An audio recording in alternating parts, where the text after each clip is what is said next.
Good morning students. हम लोग colloid का 4 प्रॉपर्टी पढ़ चुके थे और 5वां प्रॉपर्टी जो है उसका आखिरी प्रॉपर्टी, उसमें आपको लिखना है सबसे पहले तो प्रॉपर्टी नंबर 5 लिखना इसलिए बोल दिए कि इसमें एक आख फिगर जो है वो आपको कॉपी पे और साइड से बना लेना होगा। 5वां प्रॉपर्टी में आपके नोट्स में लिखा हुआ है कि it's ordinary filtration is not possible but it's ultra filtration is possible. तो सुनिए, अगर आप फिल्ट्रेशन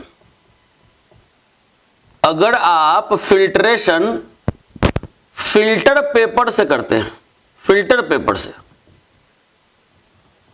तो उसको बोलते हैं ऑर्डिनरी फिल्ट्रेशन।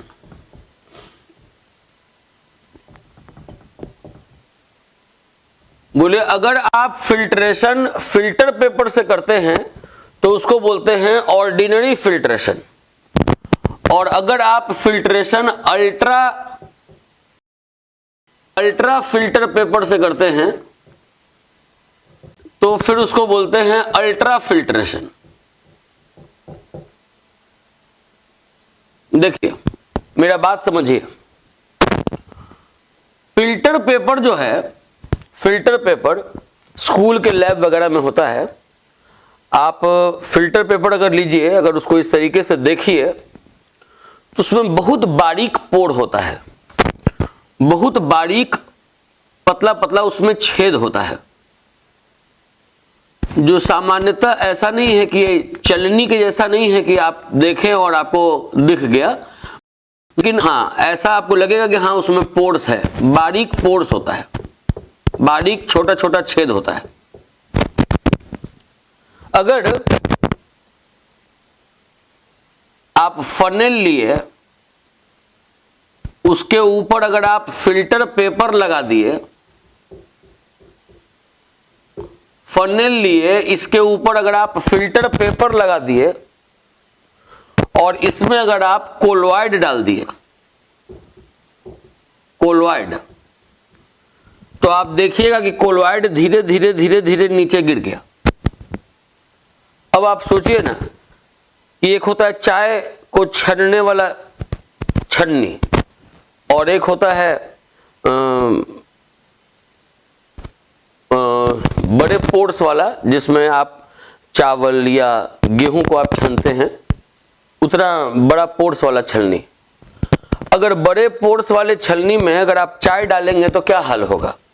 चाय भी नीचे गिरेगा और चाय पत्ती भी नीचे गिरेगा। वही हाल इसमें है कि अगर आप फिल्टर पेपर में, जिसमें बारीक पोर्स होता है, अगर आप फिल्टर पेपर में कोलॉइड डालिएगा तब पूरा का पूरा कोलॉइड नीचे गिर जाएगा। तो यही लिखा हुआ है नोट्स में कि उसका ऑर्डिनरी फिल्ट्रेशन पॉसिबल नहीं है, उसका ऑर्डिनरी फिल्ट्रेशन पॉसिबल नहीं है, मतलब ये कोलॉइड को रोकने का काम नहीं कर सकता है। फिल्टर पेपर का पोर छोटा है लेकिन इतना छोटा नहीं है कि कोलॉइड को वो रोक पाए। कोलॉइड नीचे गिर जाएगा, कोलॉइड डालें और कोलॉइड ही नीचे गिर जाएगा।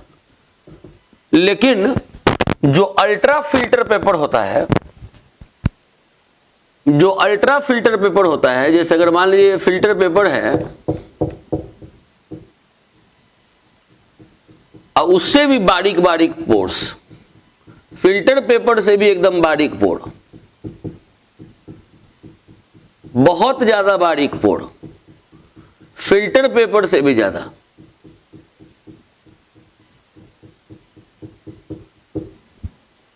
तो ये होगा ultra filter paper. Ultra filter paper जो है वो फिल्टर पेपर से ही बनता है। आप चाहें तो फिल्टर पेपर से अल्ट्रा फिल्टर पेपर आप बना सकते हैं। कैसे बना सकते हैं? आप फिल्टर पेपर को लीजिए, किसी कोलॉइड में डुबा के निकाल दीजिए। कोई कोलॉइड है, उसमें इस फिल्टर पेपर को डुबाइए और डुबा के निकाल दीजिए। उसके बाद इसको फॉर्मल्डिहाइड से पोंछ दीजिए, फॉर्मल्डिहाइड से इसको पोंछ दीजिए, उसको हार्ड बनाने के लिए। तो जो पेपर तैयार होगा वो अल्ट्रा फिल्टर पेपर होगा। बात फिर से सुनिए कि फिल्टर पेपर को लीजिए, किसी कोलॉइड में डुबा दीजिए, उसको निकाल दीजिए और उसके बाद उस पर फॉर्मल्डिहाइड लगा दीजिए, वो हार्ड हो जाएगा और वो अल्ट्रा फिल्टर पेपर हो जाएगा। अल्ट्रा फिल्टर पेपर में जो पोर्स है वो फिल्टर पेपर से भी बहुत ज्यादा छोटा होता है। अगर आप फनेल के ऊपर अल्ट्रा फिल्टर पेपर लगा दिए हूं, अल्ट्रा फिल्टर पेपर लगा दिए हूं और आप अगर उसमें कोलॉइड डाल दिए हूं, आप अगर उसमें कोलॉइड डाल दिए हों तो उसके बाद अगर कुछ नीचे गिर रहा है तो वो कोलॉइड नहीं होगा, वो होगा particle size less than 1 nanometer. जो कोलॉइड से भी अगर छोटा अगर इस कोलॉइड में प्रेजेंट है तो वो नीचे गिरेगा, कोलॉइड नीचे नहीं गिरेगा, कोलॉइड को ये ऊपर रोक लेगा। तो इसका मतलब है कि इसका अल्ट्रा फिल्ट्रेशन पॉसिबल है लेकिन इसका ऑर्डिनरी फिल्ट्रेशन पॉसिबल नहीं है। ये 5वां नंबर प्रॉपर्टी है। बात को एकदम बारीक से समझिए कि अगर आप फिल्टर पेपर से फिल्ट्रेशन करते हैं तो उसको कहते हैं ऑर्डिनरी फिल्ट्रेशन, और अगर आप अल्ट्रा फिल्टर पेपर से अगर आप फिल्ट्रेशन करते हैं तो उसको बोलते हैं ultra filtration. Ultra filter paper से ही तैयार होता है। फिल्टर पेपर को आप कोलॉइड में डुबा के निकाल दें और उसके बाद फिर आप उसको फॉर्मल्डिहाइड से पोंछ दें, तब फिर अल्ट्रा फिल्टर पेपर तैयार हो जाएगा। और अल्ट्रा फिल्टर पेपर कोलॉइड को रोक सकता है, कोलॉइड को गिरने नहीं देगा। अब अगर कुछ बाहर निकल रहा है तो समझ जाइए कि उसका पार्टिकल का साइज 1 नैनोमीटर से छोटा है, मतलब वो कोलॉइड नहीं है। ये सारा प्रॉपर्टीज था कोलॉइड का। अब हम लोगों को पढ़ना है प्रिपरेशन ऑफ कोलॉइड।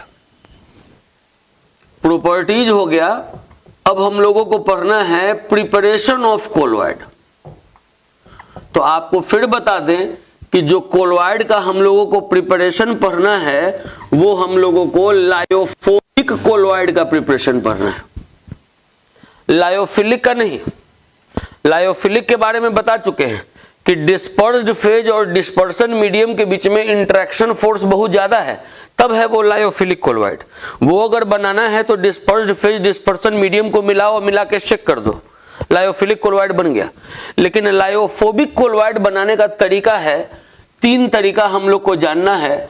सबसे पहला पढ़ने जा रहे हैं हम लोग electric disintegration method. Electric disintegration method देखिए, इस मेथड से मेटल सॉल बनाया जाता है। मेटल सॉल्स तैयार किया जाता है। किसी मेटल का लिक्विड, गोल्ड का लिक्विड, सिल्वर का लिक्विड, आप जाते हैं कहते हैं कि इस पे गोल्ड का पॉलिश कर दो, इस पे सिल्वर का पॉलिश कर दो। तो ये दिमाग में रखिए, कोई भी मेटल का सॉल बनाने का ये तरीका है इलेक्ट्रिक डिसइंटीग्रेशन मेथड। इसमें क्या करते हैं कि जिस मेटल का सॉल तैयार करना होता है उस मेटल को हम लोग लेते हैं डिस्पर्सन मीडियम में। यह है मेटल का इलेक्ट्रोड या कि मेटल का रॉड, मेटल रॉड है। जिस मेटल का आपको सॉल तैयार करना है, गोल्ड का सॉल तैयार करना है तो गोल्ड का रॉड लीजिए, सिल्वर का सॉल तैयार करना है तो सिल्वर का रॉड लीजिए और उस पर्टिकुलर लिक्विड में लीजिए जिसमें वो घुल सकता है, जैसे एक्वा रिजिया में लीजिए। और उसके बाद क्या कीजिए, इसको इलेक्ट्रिक सप्लाई से जोड़ दीजिए। तो आप जानते हैं कि करंट का हीटिंग इफेक्ट होता है, तो जैसे ही इलेक्ट्रिक सप्लाई से जोड़िएगा तो उसके हीट के कारण ये जो मेटल है वो वेपर बन के इसमें टूटने लगेगा। मतलब आपको यहां पर डिस्पर्शन देखने को मिल रहा है, टूटना देखने को मिल रहा है। इसमें टूटना और जुटना दोनों देखने को मिलेगा। तो अभी पहले टूटना देखने को मिल रहा है। बोले कि अगर आप कोई कंटेनर लिए हैं, उसमें आप डिस्पर्सन मीडियम लिए जिसमें वो मेटल घुल सकता है, और उसके बाद आप उसको इलेक्ट्रिक फील्ड से अगर जोड़ दिए तो पहले मेटल वेपोराइज होगा वेपर फॉर्म में, और उसके बाद इस पूरे कंटेनर को आइस बाथ में डाल देते हैं जिसमें बर्फ हो। जब वेपर बन जाए तो फिर इसको आइस बाथ में डाल देते हैं। अब जैसे ही आइस बाथ में डालेंगे तो फिर वेपर ठंडा होना स्टार्ट होगा और ठंडा होके वो कंडेंस करने लगेगा, जुड़ने लगेगा आपस में, और जुड़ जुड़ के कोलॉइड के रेंज में आ जाएगा, कोलॉइडल सॉल्यूशन बन जाएगा। तो वही बोले कि इसमें कंडेंसेशन और डिस्पर्शन दोनों देखने को मिलता है, टूटना और जुटना दोनों देखने को मिलता है। ये आइस बात है। सबसे पहले वेपर बनाना है और उसके बाद उसको आइस बाथ में डाल के फिर ये मेटल सॉल्व बन जाएगा। ये जो तरीका है ये तरीका है इलेक्ट्रिक डिसइंटीग्रेशन मेथड। इसके बाद जो फिर दूसरा तरीका है वो है पेप्टाइजेशन मेथड। पेप्टाइजेशन मेथड, इस मेथड में हम लोग कोलॉइड बनाते हैं फ्रॉम प्रेसिपिटेट। प्रेसिपिटेट को अगर कोलॉइड में चेंज करना है, अगर किसी प्रेसिपिटेट से अगर आपको कोलॉइड बनाना है तो यह तरीका है पेप्टाइजेशन मेथड। इसमें हम लोग करते क्या हैं कि प्रेसिपिटेट ले लेते हैं, डिस्पर्सन मीडियम ले लेते हैं, प्रेसिपिटेट को डिस्पर्सन मीडियम में डाल देते हैं। जैसे अगर मान लीजिए कोई प्रेसिपिटेट है उसको किसी डिस्पर्सन मीडियम में डाल देंगे और उसके बाद इसमें इलेक्ट्रोलाइट डाल देंगे। इलेक्ट्रोलाइट में प्लस और माइनस दोनों चार्ज होता है और ये प्रेसिपिटेट जो है किसी एक चार्ज को ऑक्युपाई कर लेगा, या तो ये प्लस को ऑक्युपाई कर लेगा या तो ये माइनस को ऑक्युपाई कर लेगा। यहां पे आपको हम एक बात बता दें कि ये आप पर डिपेंड करता है कि आप प्रेसिपिटेट से कैसा कोलॉइड बनाना चाहते हैं, पॉजिटिव चार्ज वाला या निगेटिव चार्ज वाला। अगर आपको पॉजिटिव चार्ज वाला कोलॉइड बनाना है तो आप ऐसा इलेक्ट्रोलाइट यूज कीजिए जिसमें पॉजिटिव चार्ज का मैग्नीट्यूड ज्यादा है। जैसे अगर आप एल्यूमिनियम सल्फेट यूज किए, एल्यूमिनियम सल्फेट, तो ये टूटेगा एल्यूमिनियम आयन में और सल्फेट आयन में। तो इसमें देखिए पॉजिटिव चार्ज का मैग्नीट्यूड ज्यादा है और नेगेटिव चार्ज का मैग्नीट्यूड कम है। अगर आप ऐसा इलेक्ट्रोलाइट अगर इसमें डालिएगा तो ये पॉजिटिव चार्ज ऑक्युपाई करेगा। अगर आपको मान लीजिए कि नेगेटिव चार्ज वाला कोलॉइड बनाना है तो आप अगर मान लीजिए ले लिए Na2SO4, ये टूटेगा तो बनेगा Na+ और SO4 - 2। इसमें देखिए नेगेटिव चार्ज का मैग्नीट्यूड ज्यादा है तो ये नेगेटिव चार्ज को ऑक्युपाई करेगा। तो करना क्या होता है कि प्रेसिपिटेट लेना होता है, उसको डिस्पर्सन मीडियम में डालना होता है, उसमें इलेक्ट्रोलाइट डालना होता है। ये जो इलेक्ट्रोलाइट है इसी को बोलते हैं पेप्टाइजिंग एजेंट। इसको यहां बोलते हैं पेप्टाइजिंग एजेंट। तो जैसे ही आप इलेक्ट्रोलाइट इसमें डालिएगा ना तो कोई एक प्रकार का चार्ज ये ऑक्युपाई कर लेगा, या तो प्लस ऑक्युपाई कर लेगा या तो माइनस ऑक्युपाई कर लेगा। उसके बाद फिर ये सेम चार्ज में रिपल्सन होने लगेगा, प्लस प्लस में ये रिपल्सन होने लगेगा। और रिपल्सन अगर हुआ, जैसे ये प्लस चार्ज का हुआ, अगर प्लस प्लस में अगर रिपल्सन हुआ तो फिर ये छोटे टुकड़े में टूट जाएगा। फिर प्लस है, फिर इसमें रिपल्सन होगा तो ये और छोटे टुकड़े में टूट जाएगा। और इसी तरीके से टूटते टूटते एक समय कोलॉइड के रेंज में आ जाएगा और कोलॉइडल सॉल्यूशन बन जाएगा। तो ये हो गया पेप्टाइजेशन मेथड, ये हो गया इलेक्ट्रिक डिसइंटीग्रेशन मेथड, और एक मेथड और है chemical reaction method. Chemical reaction method, इसमें कुछ नहीं, कोई ऐसा केमिकल रिएक्शन है, नॉर्मली कोई ऐसा केमिकल रिएक्शन है जो केमिकल रिएक्शन अगर होगा तो खुद ब खुद कोलॉइडल सॉल्ट का फॉर्मेशन हो जाएगा। जैसे अगर सल्फर डाइऑक्साइड का रिएक्शन अगर आप H2S के साथ करवाइएगा तो सल्फर बनता है अलोंग विथ वाटर, और इसमें इस वाटर में सल्फर घुल के सल्फर सॉल के रूप में बनता है। सल्फर सॉल बनता है मतलब जिसमें सल्फर और वाटर का ये जो मिक्सचर है ऐसा सॉल्यूशन बनता है जिसमें सल्फर पार्टिकल्स का साइज 1 नैनोमीटर से 1000 नैनोमीटर के बीच का होता है। तो ये कोलॉइड बन गया इस केमिकल रिएक्शन से, और इसका नेचर है ये निगेटिवली चार्ज सॉल है।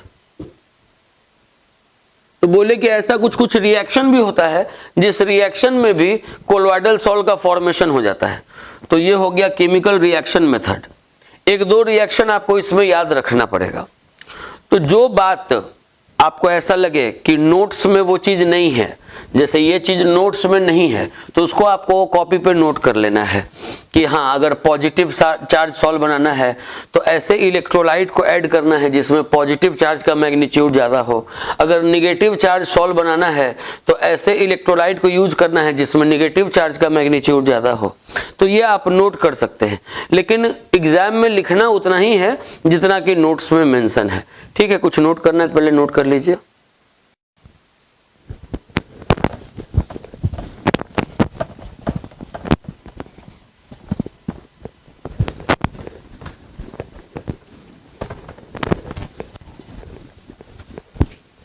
हम लोग कोलॉइड का क्लासिफिकेशन पढ़ रहे थे, कोलॉइड का टाइप्स पढ़ रहे थे।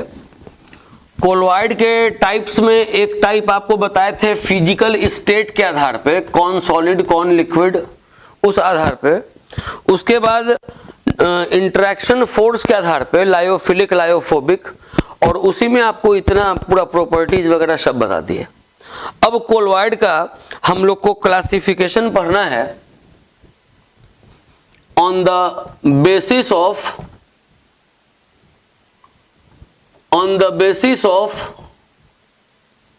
nature of particles, on the basis of nature of particles of dispersed phase। जैसे कोलॉइड का आप जानते हैं कि दो कंपोनेंट है, एक है डिस्पर्स्ड फेज, एक है डिस्पर्सन मीडियम। हम बोले कि डिस्पर्स्ड फेज कभी भी लिखें तो आपको समझ लेना है कि सॉल्यूट का बात कर रहे हैं, लेकिन सॉल्यूट लिखना नहीं है। तो यहां यही है, on the basis of nature of particles of solute, solute समझना है, लिखना नहीं है। तो बोले कि ये जो डिस्पर्स्ड फेज है, ये जो सॉल्यूट है, उसके पार्टिकल्स के नेचर के आधार पर कोलॉइड का क्लासिफिकेशन। तो कोलॉइड इस बेसिस पर तीन प्रकार का होता है। एक होता है मल्टी मॉलिक्यूलर कोलॉइड, एक होता है मैक्रो मॉलिक्यूलर कोलॉइड, और एक होता है एसोसिएटेड कोलॉइड। बोले कि nature of particles of dispersed phase के आधार पे कोलॉइड तीन प्रकार का है, multi molecular colloid, macro molecular colloid और एसोसिएटेड कोलॉइड। अब इसके बारे में आपको बताते हैं।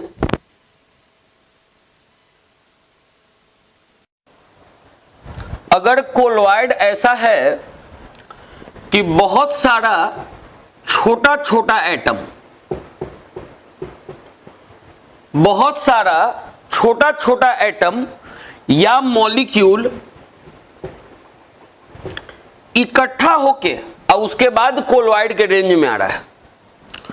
बात सुनिएगा, बोले कि अगर कोलॉइड ऐसा है जिसमें बहुत सारा छोटा छोटा एटम या मॉलिक्यूल पहले आपस में इकट्ठा हो रहा है और तब कोलॉइड के रेंज में आ रहा है। जैसे इतना तो आपको पता है कि कोलॉइड उसको बोलेंगे जिसमें पार्टिकल का साइज 1 नैनोमीटर से 1000 नैनोमीटर के बीच का हो। 1 नैनोमीटर से छोटे वाले को तो कोलॉइड बोलेंगे नहीं। लेकिन अगर मान लीजिए कि पार्टिकल जो है वो 1 नैनोमीटर से भी छोटा है और अगर बहुत सारा पार्टिकल इकट्ठा हो रहा है, तब इस रेंज में अगर आके उसके बाद अगर कोलॉइड का फॉर्मेशन हो रहा है, तो ऐसे कोलॉइड को हम लोग मल्टी मॉलिक्यूलर कोलॉइड कहते हैं। जैसे आप जब इलेक्ट्रिक डिसइंटीग्रेशन मेथड देखते थे कोलॉइड बनाने का, इलेक्ट्रिक डिसइंटीग्रेशन मेथड, तो उसमें आप ये देखते थे कि मेटल के रॉड को जब आप इलेक्ट्रिक फील्ड से जोड़ते थे तो वो वेपर का रूप लेता था, और उसके बाद जब उसको आइस बाथ में डालते थे तो सारा वेपर आपस में जुड़ जुड़ के कोलॉइड के रेंज में आता था। तो ऐसे ही कोलॉइड को मल्टी मॉलिक्यूलर कोलॉइड कहा जाएगा। मल्टी का मतलब बहुत सारा, मॉलिक्यूल मिलके तब कोलॉइड बनाया। मतलब बहुत सारा मॉलिक्यूल इसलिए मिला क्योंकि सबसे पहले जब छोटा छोटा जो पार्टिकल था वो कोलोइड के रेंज में था नहीं, वो 1 नैनोमीटर से छोटा था। जैसे अगर मान लीजिए कि सल्फर के वेपर को आप ठंडे पानी से पास करवाइएगा तो वहां पे सल्फर सॉल बनेगा। तो होता क्या है कि सल्फर का वेपर फिर आपस में इकट्ठा होता है और इकट्ठा होकर कोलोइड के रेंज में आता है।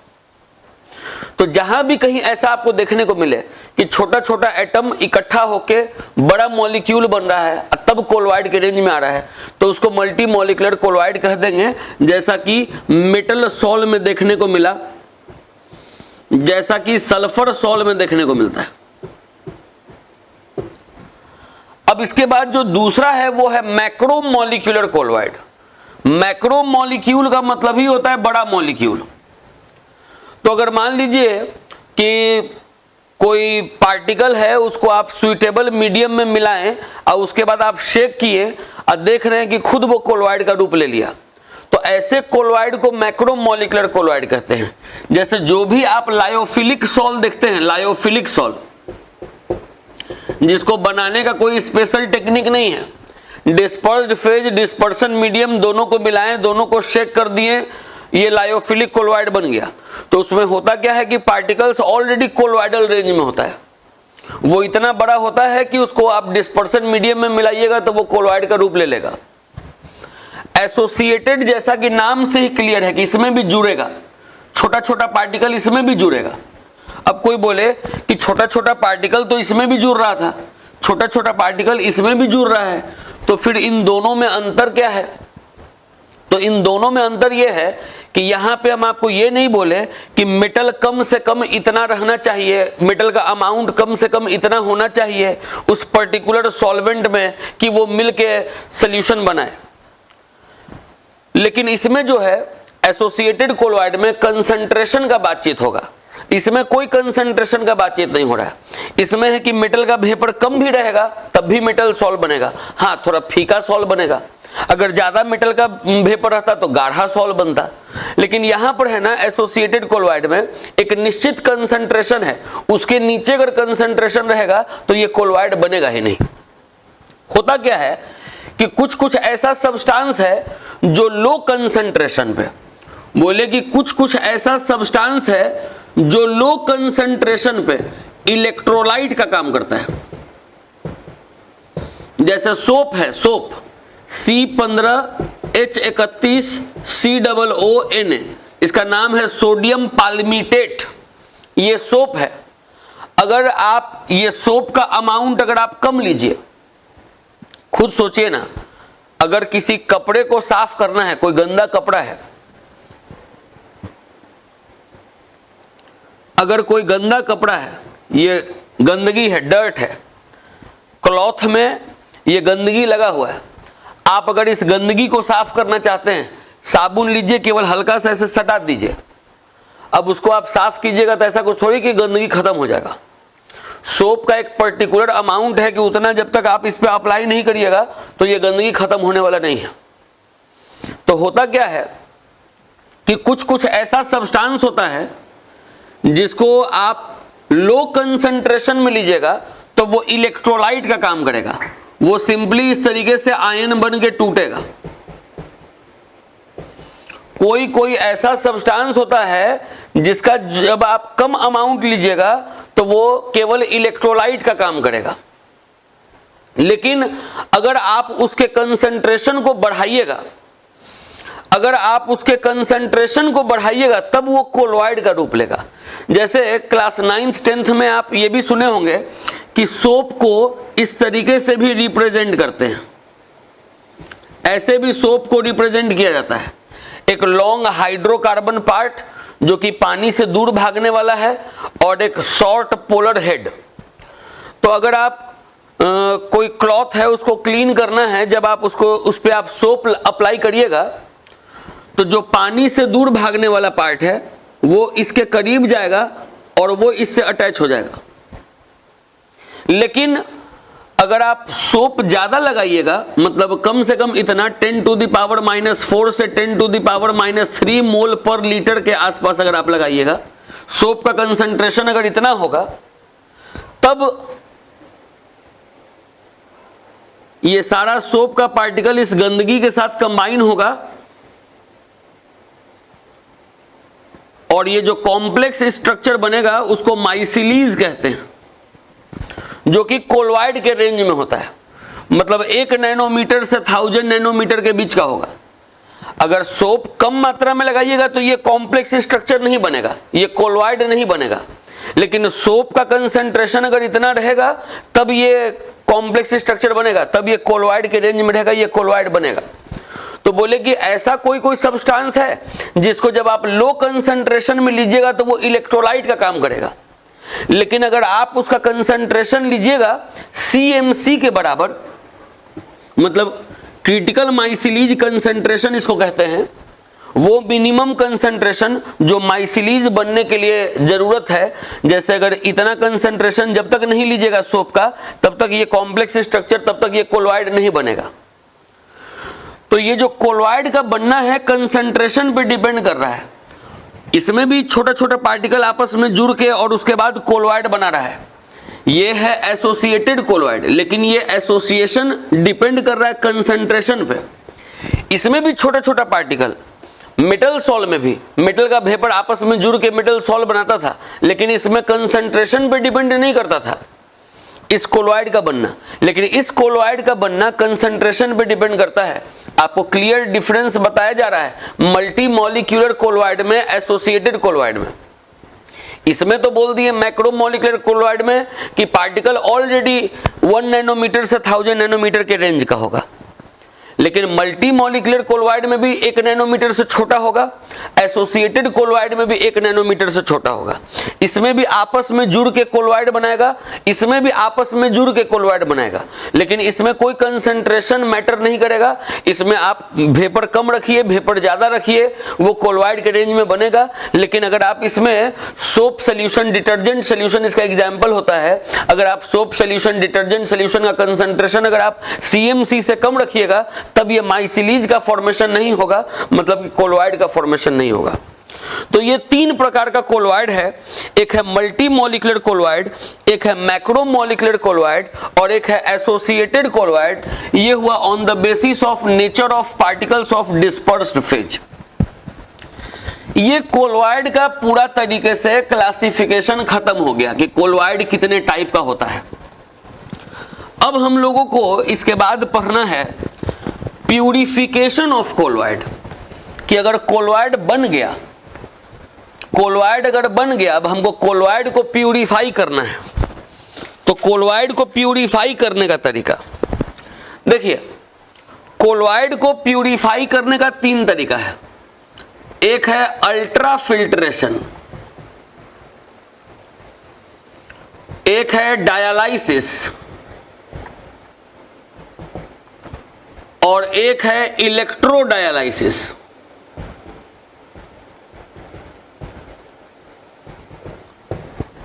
बोले कि जो कोलॉइड है, कोलॉइड को अगर प्यूरिफाई करना है तो कोलॉइड को प्यूरिफाई करने का 3 तरीका है। एक है अल्ट्रा फिल्ट्रेशन, एक है डायलाइसिस और एक है इलेक्ट्रोडायलाइसिस। ये 3 तरीका है जिससे हम लोग कोलॉइड को प्यूरिफाई कर सकते हैं। बात सुनिए, अगर किसी कोलॉइड को प्यूरिफाई करना है तो पहले आप ये समझ जाइए कि कोलॉइड को प्यूरिफाई करने का मतलब हुआ कि कोलॉइड में से उसको हटाना जो कोलॉइड नहीं है। तो कोलॉइड है क्या? कोलॉइड उसको बोलेंगे जिसमें पार्टिकल का साइज 1 नैनोमीटर से 1000 नैनोमीटर के बीच का होगा, उसको कोलॉइड बोलेंगे। अगर 1 नैनोमीटर से छोटा वाला है, अगर 1 नैनोमीटर से छोटा वाला है, लेस देन 1 नैनोमीटर वाला, तो उसको भी आप बोलेंगे कि कोलॉइड नहीं है। और अगर मोर देन 1000 नैनोमीटर वाला है, मोर देन 1000 नैनोमीटर वाला, तो उसको भी बोलेंगे कि कोलॉइड नहीं है। बात फिर से सुनिए, हम लोग कोलॉइड का प्यूरिफिकेशन पढ़ रहे हैं, मतलब कोलॉइड में से उसको हटा देना जो कोलॉइड नहीं है। जैसे अगर 1 नैनोमीटर से छोटा वाला इसमें प्रेजेंट है तो वो भी कोलॉइड नहीं है, और 1000 नैनोमीटर से अगर बड़ा वाला प्रेजेंट है तो वो भी कोलॉइड नहीं है। तो हम लोग इसको हटाने का तरीका नहीं पढ़ रहे हैं, हम लोग इसको हटाने का तरीका पढ़ रहे हैं। जैसे सोचिए ना कि अगर 1 गिलास पानी अगर आपको कोई दे और उसमें एक सिक्का डाल दे, अब आपको उसको पानी को प्योर करना है, तो वो आपके लिए दिक्कत का बात नहीं है। आपको सिक्का दिख रहा है, आप पानी इस तरीके से पीजिएगा कि सिक्का मुंह में नहीं जाना चाहिए। लेकिन अगर पानी एक गिलास दे, उसमें 2-4 बूंद जहर मिला दे, अब वो जहर मिल गया, अब वो दिख नहीं रहा है। अब आपको अगर उसको प्यूरिफाई करना है तब उसमें प्रॉब्लम वाला बात है, क्योंकि वो जहर आपको दिख नहीं रहा है, वो इतना छोटा है उसका पार्टिकल्स की वो सोल्यूशन में मिल गया, मतलब पानी में वो मिल गया, सॉल्वेंट में मिल गया। बात वही है कि अगर कोलॉइड है, अगर 1 नैनोमीटर से छोटा वाला अगर इसमें मिलेगा तो वो दिख नहीं रहा है, तो इसको हटाने का हम लोग तरीका पढ़ने जा रहे हैं। अगर 1000 नैनोमीटर से बड़ा वाला अगर मिल रहा है तो ये तो दिख ही रहा है, इसको तो फिर आप अलग कर ही दीजिएगा। हम लोग को जो टेक्निक पढ़ना है प्यूरिफिकेशन का, वो इन सबों को हटाने का टेक्निक पढ़ना है, मतलब उन पार्टिकल्स को हटाने का टेक्निक पढ़ना है जिसका पार्टिकल का साइज 1 नैनोमीटर से छोटा है। तो ये प्यूरिफाई करने का 3 तरीका है, एक है अल्ट्रा फिल्ट्रेशन, एक है डायलाइसिस और एक है इलेक्ट्रोडायलाइसिस। ऐसे तीनों तरीका में एक ही चीज होता है। तीनों तरीका में इसमें भी अल्ट्रा फिल्ट्रेशन होगा, इसमें भी अल्ट्रा फिल्ट्रेशन होगा, इसमें भी अल्ट्रा फिल्ट्रेशन होगा, लेकिन नाम अलग है, थोड़ा थोड़ा प्रोसेस में चेंजिंग है। ये थोड़ा स्लो होता है, ये थोड़ा फास्ट होता है, ये थोड़ा और फास्ट होता है। अल्ट्रा फिल्ट्रेशन तो नॉर्मल बात हो गया। इसमें हुआ कि फनेल लिए, फनेल के ऊपर अल्ट्रा फिल्टर पेपर लगा दिए, अल्ट्रा फिल्टर पेपर, जिसका जिक्र कुछ देर पहले किए हैं कि फिल्टर पेपर से भी बारीक इसका पोर्स है। अब अल्ट्रा फिल्टर के ऊपर, अल्ट्रा फिल्टर पेपर के ऊपर अगर आप कोलॉइड को डाल दिए, कोलॉइड को डाल दिए, अगर कुछ पार्टिकल नीचे गिर रहा है, इसका मतलब है कि यह है लेस देन 1 नैनोमीटर, यह है less than 1 nanometer, less than 1 nanometer वाला नीचे गिरेगा, और जो ऊपर रह गया वो कोलॉइड है, तो कोलॉइड प्यूरिफाई हो गया। इस तरीकों को बोल देंगे अल्ट्रा फिल्ट्रेशन। डायलाइसिस में जो बर्तन का यूज करते हैं उस बर्तन को डायलाइजर कहते हैं। डायलाइसिस में जो बर्तन का यूज करते हैं उस बर्तन को डायलाइजर कहते हैं, डायलाइजर।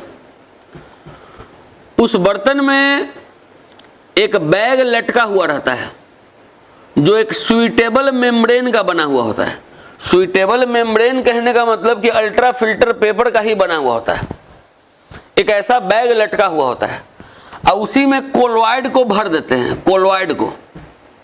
ये कोलॉइड है, तो आप सोचिए ना कि बेसिक डिजाइन तो सेम हो गया, अल्ट्रा फिल्टर पेपर यहां भी है और उसमें भी कोलॉइड आप भरे हैं, ये भी अल्ट्रा फिल्टर पेपर है और उसमें भी कोलॉइड आप भरे हैं, बेसिक डिजाइन तो सेम हो गया। लेकिन अब थोड़ा इसमें नया क्या कर रहे हैं कि आप इधर से वाटर को फ्लो करवाते हैं। तो वाटर जब आप फ्लो करवाइएगा तो वाटर तो इसके अंदर भी घुसेगा, क्योंकि वाटर तो इसके अंदर जा ही सकता है अल्ट्रा फिल्टर पेपर के अंदर। तो ये क्या करेगा, कोलॉइड को थोड़ा मूव करवाएगा। अब जैसे आप चाय को आप डालते हैं छन्नी में, एक समय आता है कि चाय गिरना बंद हो जाता है ब्लॉकेज के कारण, तो आप चम्मच से उसको थोड़ा घुमाते हैं तो फिर चाय गिरने लग जाता है।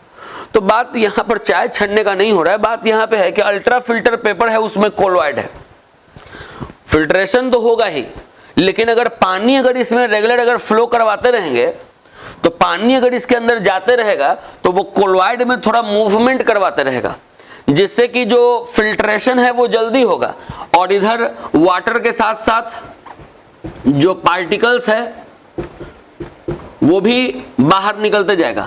पार्टिकल्स कहने का मतलब कि जो लेस देन 1 नैनोमीटर है, अगर इसमें प्रेजेंट है तो, कोलॉइड में प्रेजेंट है तो वो भी इधर से बाहर निकलते चला जाएगा। तो ये डायलाइसिस है। ये जो इलेक्ट्रोडायलाइसिस है इसमें भी यही काम होगा, थोड़ा और फास्ट होगा। मतलब ये जो डायलाइजर था, अब इसमें थोड़ा लिखने वाला काम कम करेंगे हम फिगर में, लेकिन पहले देखिए बेसिक डिजाइन हम सेम कर दिए। ये जो डायलाइजर था कि जिधर से आप वाटर फ्लो करवाते थे, इधर से वाटर और पार्टिकल्स बाहर निकलता था, वो सब तो बेसिक डिजाइन है ही सेम। इसमें जो बैग लटकता था अल्ट्रा फिल्टर पेपर वाला, जिसमें कोलॉइड हम लोग भरते थे, वो सब तो बेसिक डिजाइन सेम है ही। इसमें थोड़ा और अंतर क्या है, इसमें 2 इलेक्ट्रोड हम लोग लगा देते हैं। एक को जोड़ देते हैं बैटरी के प्लस से, एक को जोड़ देते हैं बैटरी के माइनस से। आपको इतना पता है कि कोलॉइड के पार्टिकल्स के ऊपर चार्ज होता है, या तो सब का सब प्लस चार्ज वाला होगा या तो सब का सब माइनस चार्ज वाला होगा। अगर प्लस चार्ज वाला होगा तो माइनस की तरफ थोड़ा शिफ्ट कर जाएगा, तो जो पार्टिकल्स है वो जल्दी जल्दी बाहर निकल जाएगा। माइनस चार्ज वाला अगर कोलॉइड होगा तो प्लस की तरफ थोड़ा शिफ्ट कर जाएगा, तो जो पार्टिकल्स है वो जल्दी जल्दी वाटर में बाहर निकल जाएगा, और इधर से वाटर प्लस क्रिस्टलॉइड्स बाहर निकलने लगेगा। तो ये आपको हम बता रहे हैं कि ये तीन तरीका है, अल्ट्रा फिल्ट्रेशन, डायलाइसिस और इलेक्ट्रोडायलाइसिस।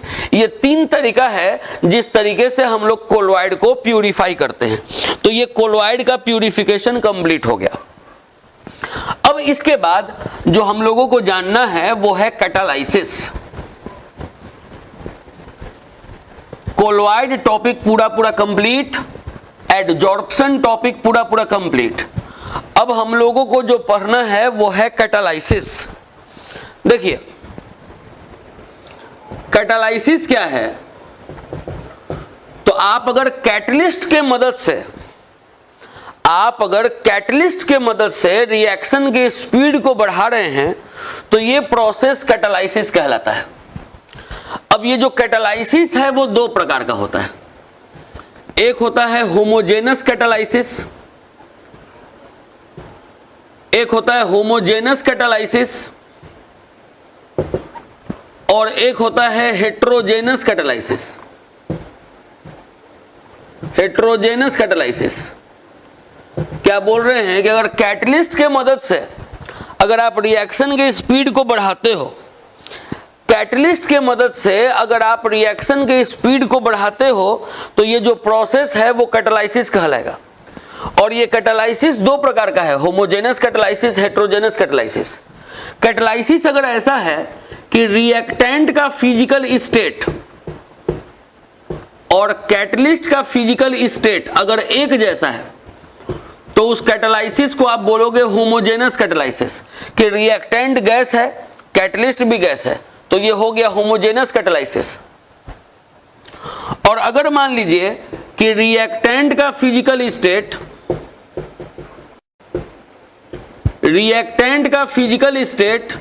और कैटलिस्ट का फिजिकल स्टेट अगर डिफरेंट है तो ये हो गया हेट्रोजेनस कैटालाइसिस। बोले रिएक्टेंट का फिजिकल स्टेट, कैटलिस्ट का फिजिकल स्टेट अगर एक जैसा है तो उसको बोलेंगे होमोजेनस कैटालाइसिस। रिएक्टेंट का फिजिकल स्टेट, कैटलिस्ट का फिजिकल स्टेट अगर डिफरेंट है तो इसको बोलेंगे हेट्रोजेनस कैटालाइसिस। हेट्रोजेनस कैटालाइसिस में रिएक्टेंट जनरली गैस होगा और कैटलिस्ट जनरली सॉलिड होगा। बात सुन लीजिए, हेट्रोजेनस कैटालाइसिस में रिएक्टेंट जनरली गैस होगा और जो कैटलिस्ट है वो जनरली सॉलिड होगा। एग्जाम में ये आता है कि right mechanism of heterogeneous catalysis, कि हेट्रोजेनस कैटालाइसिस कैसे होता है, तो उसका आपको पॉइंट्स लिखवा दिया गया है कि हेट्रोजेनस कैटालाइसिस का क्या पॉइंट्स है, कैसे वो होता है। लेकिन हम थोड़ा सा आपको बात समझा दे रहे हैं कि होता क्या है।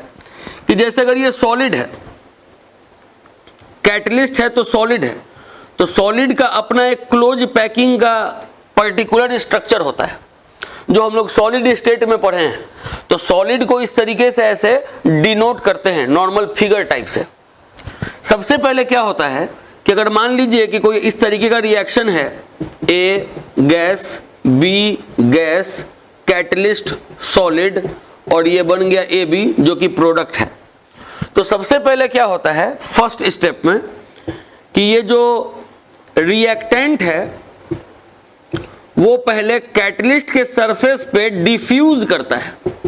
सबसे पहले होता है डिफ्यूजन, मतलब ये जो रिएक्टेंट है वो कैटलिस्ट के सरफेस पे डिफ्यूज करता है। डिफ्यूज करने का मतलब हुआ कि कैटलिस्ट के चारों तरफ घूमा, अपने साइज को देखा। कैटलिस्ट में जो वॉइड्स है, जब सॉलिड है तो सॉलिड क्लोज पैकिंग होगा, तो एटम एटम के बीच में जो खाली स्पेस बचेगा उसको वॉइड्स कहते हैं। तो ये जो रिएक्टेंट है वो पहले कैटलिस्ट के चारों तरफ घूमेगा, अपने शेप साइज के अनुसार सही वॉइड का तलाश करेगा कि किस वॉइड में हम घुस सकते हैं, उसको बोलते हैं डिफ्यूजन। पहले सही वॉइड का तलाश कर रहा है कि किस वॉइड में हम घुस सकते हैं, और उसके बाद उस वॉइड में वो इकट्ठा हो जाएगा, जिसको बोलेंगे एडजॉर्प्शन, सेकंड स्टेप। तो फिर ऐसे दिखाएंगे कि कैटलिस्ट है, उसके सरफेस पे ये जो है रिएक्टेंट वो इकट्ठा हो गया। उसके बाद फिर होगा occurrence of chemical reaction, occurrence of chemical reaction, कि अब एक जगह अगर इकट्ठा हो गया तो ये दोनों फिर आपस में रिएक्ट करेगा। अब जब ये आपस में रिएक्ट करेगा तो रिएक्ट करने के बाद बना लेगा इंटरमीडिएट, इसको बोलेंगे इंटरमीडिएट। इंटरमीडिएट हम लोग बोलते हैं प्रोडक्ट के जस्ट पहले के स्टेज को। अभी प्रोडक्ट नहीं बना है, प्रोडक्ट के जस्ट पहले का स्टेज इंटरमीडिएट बना लेगा।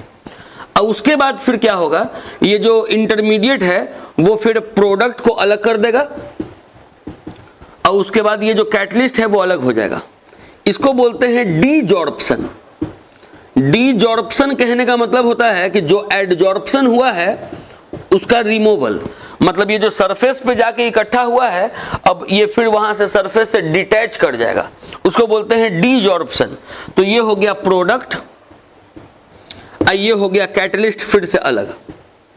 तो बात फिर से समझिए, हेट्रोजेनस कैटालिसिस में आपको यह बताएं कि रिएक्टेंट जनरली होगा गैस, अब प्रोडक्ट जनरली होगा कैटलिस्ट जनरली होगा सॉलिड।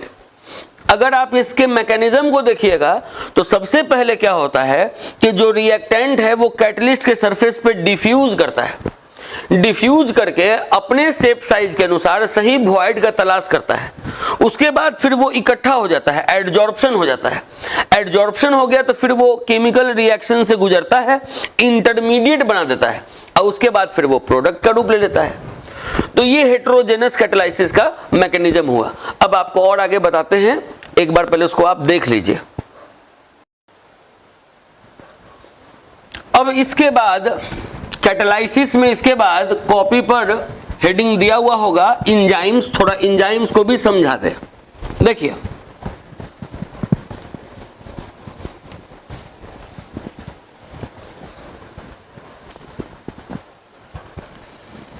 ये जो एंजाइम्स है, एंजाइम्स है नाइट्रोजेनस ऑर्गेनिक कंपाउंड, ये दिमाग में रखेंगे। कोई पूछे एंजाइम्स क्या है तो नाइट्रोजेनस ऑर्गेनिक कंपाउंड है, मतलब ऑर्गेनिक कंपाउंड तो है लेकिन ऐसा ऑर्गेनिक कंपाउंड है जिसमें कि नाइट्रोजन है, नाइट्रोजेनस ऑर्गेनिक कंपाउंड है, और ये प्रोड्यूस्ड बाय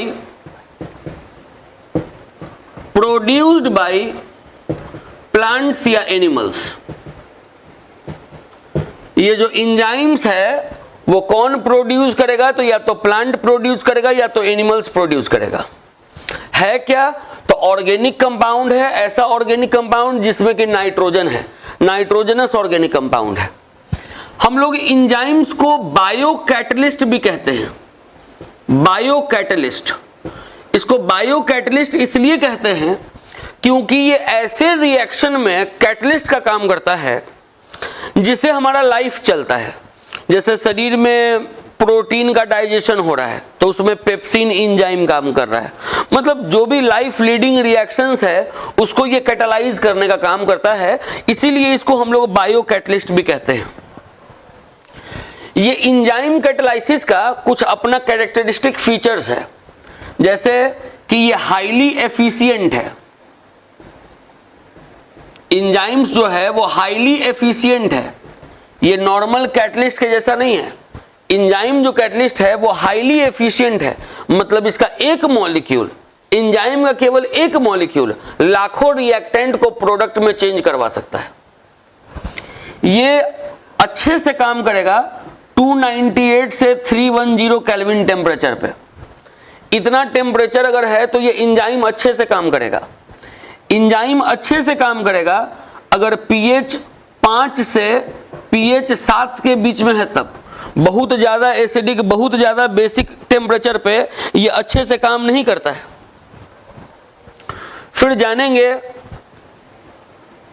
कि इसके आप एफिशिएंसी को बढ़ा भी सकते हैं और इसके आप एफिशिएंसी को घटा भी सकते हैं।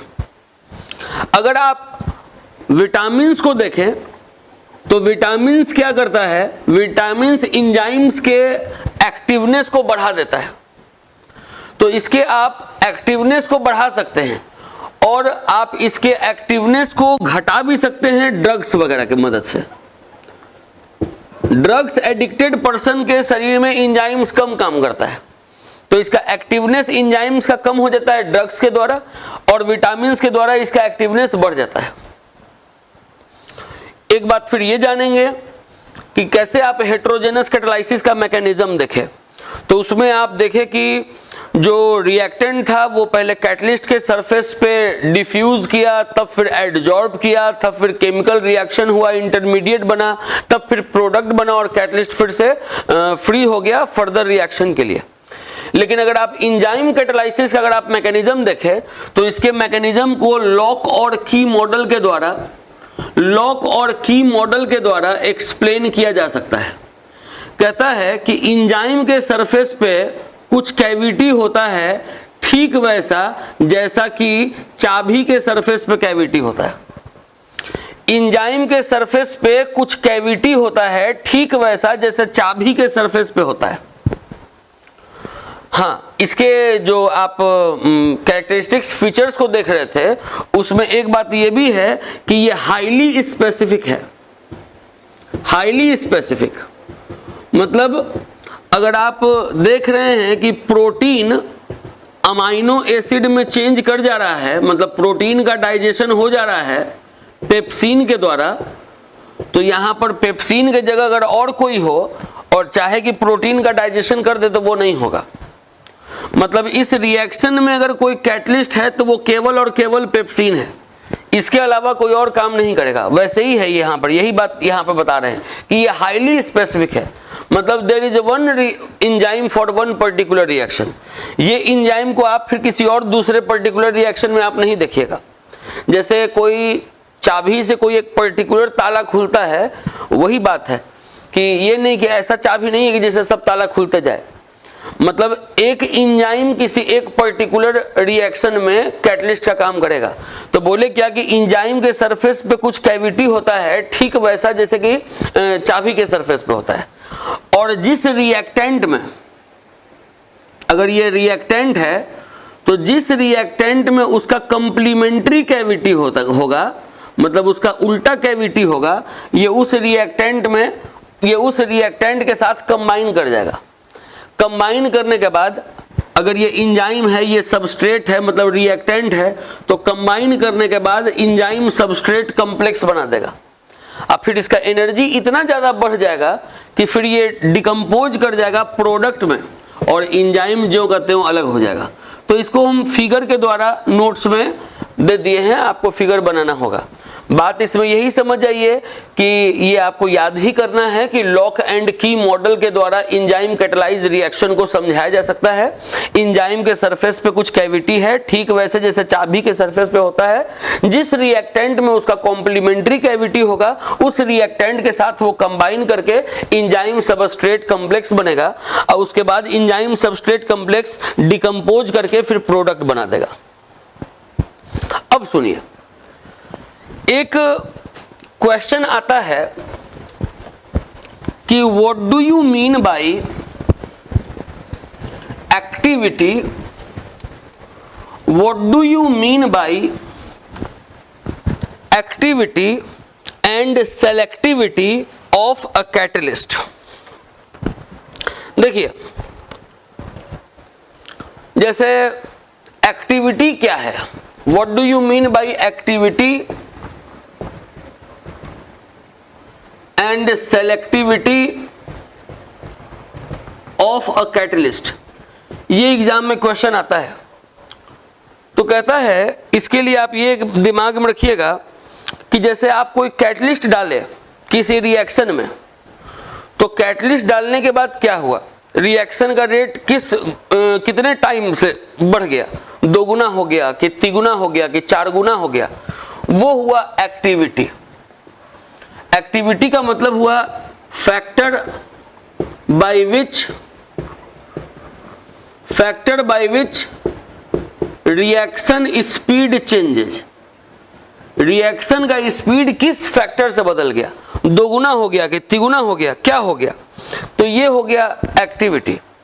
सेलेक्टिविटी का मतलब हो गया, कभी कभी ऐसा होता है कि रिएक्टेंट सेम होगा, कैटलिस्ट केवल आप बदल दीजिएगा तो प्रोडक्ट बदल जाएगा। मतलब सेलेक्टिविटी का मतलब हुआ कि its ability to direct a reaction to form particular product. मतलब दिमाग में रखिए कि कभी कभी ऐसा होता है कि आप कैटलिस्ट को बदलते हैं तो रिएक्शन का प्रोडक्ट भी बदल जाता है। ये हुआ एक्टिविटी और सेलेक्टिविटी। फिर आप जान जाइए कि एक होता है सेप सेलेक्टिव कैटालाइसिस। कोई पूछ दे कि सेप सेलेक्टिव कैटालाइसिस क्या होता है, तो इसमें थोड़ा सा आपको बात समझना पड़ेगा। सबसे पहले तो इसमें यह लाइन लिखना होगा कि वो कैटालाइसिस जो पोर स्ट्रक्चर ऑफ कैटलिस्ट पे डिपेंड करे,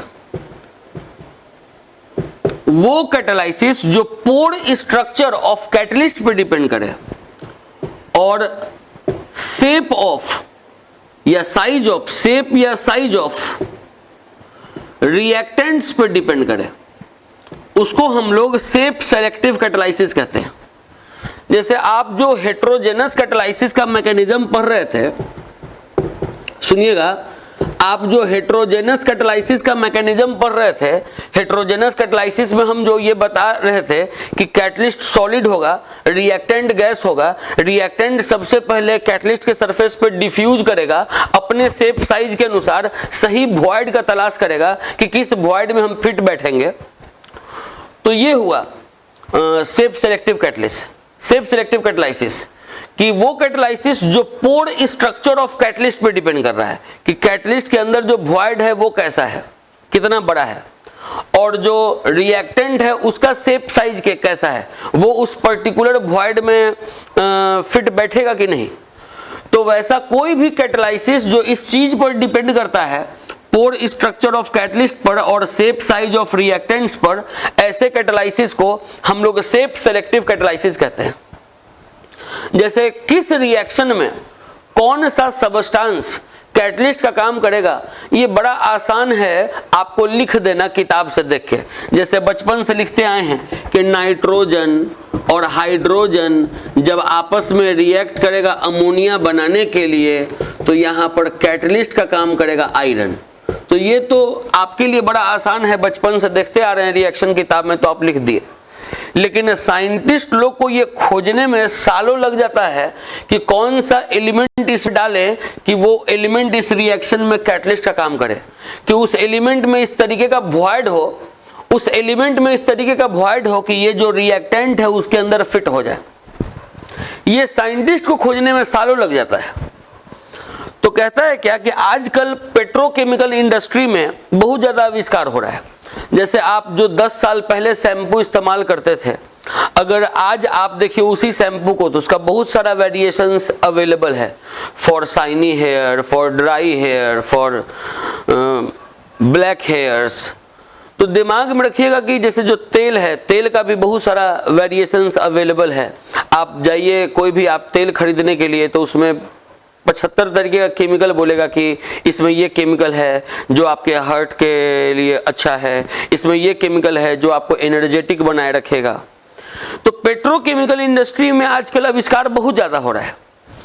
इसका पीछे जो वजह है कि आजकल जो एक कैटलिस्ट है जियोलाइट, वो खूब यूज होता है। जियोलाइट जो है उसको हम लोग शेप सेलेक्टिव कैटलिस्ट कहते हैं। शेप सेलेक्टिव कैटलिस्ट कहने का मेरा मतलब है कि ये इस तरीके का कैटलिस्ट है ये इस तरीके का कैटलिस्ट है कि इसके पास इतना तरीके का वॉइड है कि इसमें कोई भी रिएक्टेंट आसानी से एडजॉर्ब हो जाता है। जैसे मान के चलिए ना कि मसूरी में मेरा होटल है, मान लीजिए, और उसमें 50 कमरा है। बोल रहे हैं क्या कि मान लीजिए कि मेरा मसूरी में होटल है और उसमें 50 कमरा है। अब 50 कमरा एक जैसा है, एक जितना बड़ा है 50 उतना ही बड़ा है। एक में जहां खिड़की है 50 में वही खिड़की है। एक में जैसा बाथरूम है 50 में वैसा ही बाथरूम है। एक में जैसा बेड है 50 में वैसा ही बेड है। अब आप मेरे होटल में आए अपने फैमिली के साथ रुकने के लिए, तो आप काउंटर पे पहले पूछे कि रूम अवेलेबल है, तो बोला गया आपको कि स्टाफ के द्वारा कि हाँ रूम अवेलेबल है। तो आप बोलिएगा कि ठीक है, मेरे साथ इतने लोग हैं, हम चाहते हैं पहले रूम एक बार देख लेना। अगर हमको लगा कि मेरा फैमिली इस होटल में एडजस्ट कर पाएगा तो हम यहाँ पे रूम बुक करवाएंगे। तो स्टाफ आपको लेके गया, रूम दिखाया, आप एक रूम देखें, आपको पसंद नहीं आया, आपको लगा कि नहीं उस रूम में आपका फैमिली एडजस्ट नहीं हो पाएगा, तब फिर आपको 50 रूम देखने से कोई फायदा नहीं है, क्योंकि एक रूम जैसा है 50 रूम वैसा ही है। फिर आपको दूसरा होटल चेक करना पड़ेगा। अब आप पास में ही कोई ऐसा होटल हो जिसमें 50 रूम हो, 50 तरीके का हो, आप उसमें कोई एक रूम देखें, आपको पसंद नहीं आया, तो बोले ना ना आपके यहाँ भी ठीक नहीं है।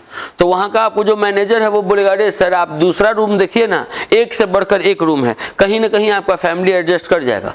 और उसके बाद फिर आपको वहाँ पर ज़्यादा चांसेज है कि आप उसी होटल में रुक जाइएगा, क्योंकि कोई ना कोई रूम ऐसा होगा जिसमें आप एडजस्ट कर जाइएगा। तो जियोलाइट ऐसा ही कुछ है। जियोलाइट के पास ना वॉइड्स का रेंज अवेलेबल है, लेकिन जो नॉर्मल जो कैटलिस्ट सब है जैसे आयरन, तो उसमें केवल आयरन के कारण वॉइड है, तो इसमें कोई खास रेंज वाला बात नहीं है। लेकिन जियोलाइट में ना वॉइड्स के रेंज वाला बात है। जियोलाइट होता क्या है, तो जियोलाइट जो है वो एल्यूमिनो सिलिकेट का नेटवर्क होता है। एल्यूमिनो सिलिकेट का नेटवर्क मतलब उसमें एल्यूमिनियम ऑक्सीजन सिलिकॉन का नेटवर्क देखने को मिलता है। जैसे सुनिए SiO4-4, इसको सिलिकेट कहते हैं, सिलिकेट, इसको ऐसे दिखाते हैं SiO4-4, ये सिलिकेट है।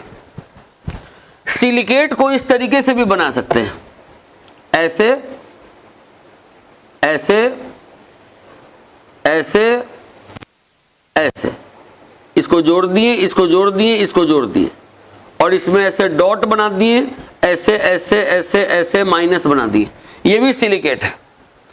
इसमें ये जो डॉट है वो सिलिकॉन को रिप्रेजेंट करता है और ये जो है वो ऑक्सीजन को रिप्रेजेंट करता है। तो देख लीजिए Si और O है 4 और -4। लेकिन ये जो सिलिकेट है वो अकेले एग्जिस्ट नहीं करता है, डिस्क्रीट मॉलिक्यूल के रूप में एग्जिस्ट नहीं करता है, ये हमेशा नेटवर्क के रूप में एग्जिस्ट करता है। मतलब ये जो सिलिकेट है वो हमेशा दूसरे सिलिकेट से जुड़ा हुआ रहेगा। इस तरीके से सिलिकेट अकेले एग्जिस्ट नहीं करेगा, वो इस तरीके से नेटवर्क बनाए हुए रहेगा, वो दूसरे सिलिकेट से जुड़ा हुआ रहेगा, फिर ये दूसरे सिलिकेट से जुड़ा हुआ है, फिर ये दूसरे सिलिकेट से जुड़ा हुआ है। बोले क्या कि जो सिलिकेट है वो हमेशा दूसरे सिलिकेट से जुड़ा हुआ रहता है। ऐसे सिलिकेट हमेशा नेटवर्क बनाए हुए रहता है। सिलिकेट डिस्क्रीट मॉलिक्यूल के रूप में नहीं रहेगा, वो नेटवर्क बनाए रहेगा। अब जब नेटवर्क बनाए हुए है और इस सिलिकेट में से कुछ सिलिकॉन अगर रिप्लेस हो जाए एल्यूमिनियम के द्वारा, कुछ सिलिकॉन अगर रिप्लेस हो जाए एल्यूमिनियम के द्वारा, तो इसी को एल्यूमिनो सिलिकेट कहते हैं, इसी को जियोलाइट कहते हैं। ये मधुमक्खी के छत्ते के जैसा होता है। इसमें इतना तरीके का वॉइड होता है कि रिएक्टेंट कहीं ना कहीं फिट हो ही जाता है। तो इसीलिए इसको सेफ सेलेक्टिव कैटलिस्ट कहते हैं। मतलब ऐसा कैटलिस्ट जिसमें इतना वाइड रेंज ऑफ वॉइड्स है कि ये मैक्सिमम रिएक्टेंट को कैटलाइज करने का काम करेगा, मैक्सिमम रिएक्टेंट को अपने में एडजॉर्ब करवाने का काम करेगा और रिएक्शन को कैटलाइज करने का काम करेगा। तो पेट्रोकेमिकल इंडस्ट्री में इस जियोलाइट का धड़ल्ले से यूज हो रहा है। तो ये आपको पूरा सरफेस केमिस्ट्री डिटेल्ड रूप में समझा दिया गया। अब जो नोट्स है आपको अच्छे से समझ में आ जाएगा, उसको अच्छे से आपको याद कर लेना है। सिलेबस आपका कंप्लीट हो चुका है। अब आपके लिए हम यही दुआ करेंगे कि आपका एग्ज़ाम अच्छे से अच्छा जाए, आप एग्ज़ाम में टॉप करें, कोई भी आपको दिक्कत का सामना नहीं करना पड़े, आप जो पढ़ें वही एग्ज़ाम में आए। चलिए, यही शुभकामनाएं के साथ आपको आज का हम अपना लेक्चर ख़त्म कर रहे हैं। इनफ फॉर द डे और all the best for your final examination.